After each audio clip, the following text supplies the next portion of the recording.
এটি গল্প বলে মনে হলেও একেবারে সত্য ঘটনা।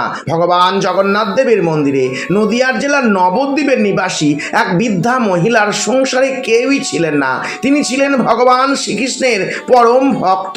বৃদ্ধার পুরীধামে গিয়ে ভগবান জগন্নাথ দেবকে দর্শন করার অনেক দিনের স্বাদ ছিল, তাই তিনি কোনো রকমে কিছু টাকা পয়সা জোগাড় করে একদিন যান ভগবান জগন্নাথ দেবকে দর্শন করতে।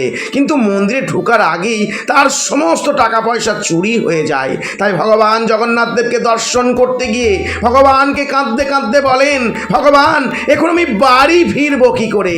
বন্ধুরা, ভগবান অন্তর্যামী, ভগবান ভক্তের কাতর মিনতি শুনতে পাবেন না, এটি কি কখনো হয়? জগন্নাথ দেব একটি পুরোহিতের বেশে সেই বৃদ্ধার হাতে একটি প্রসাদের বাক্স দিয়ে চলে যান। মন্দির থেকে বার হয়ে বাক্স খুলতেই তিনি অবাক হয়ে যান, ভেতরে অনেক টাকা।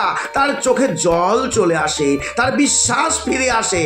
সেই টাকাতেই তিনি বাড়ি ফিরে আসেন, আর বাড়ি এসেই গ্রামে একটি ছোট্ট জগন্নাথ দেবের মন্দির প্রতিষ্ঠা করেন। আর আপনিও যদি ভগবান জগন্নাথ দেবকে সামান্যতম বিশ্বাস করেন, তাহলে ভগবানের আশীর্বাদ পেতে এই ভিডিওটি প্রচুর প্রচুর শেয়ার করতে আশা করি ভুলে যাবেন না। জয় জগন্নাথ।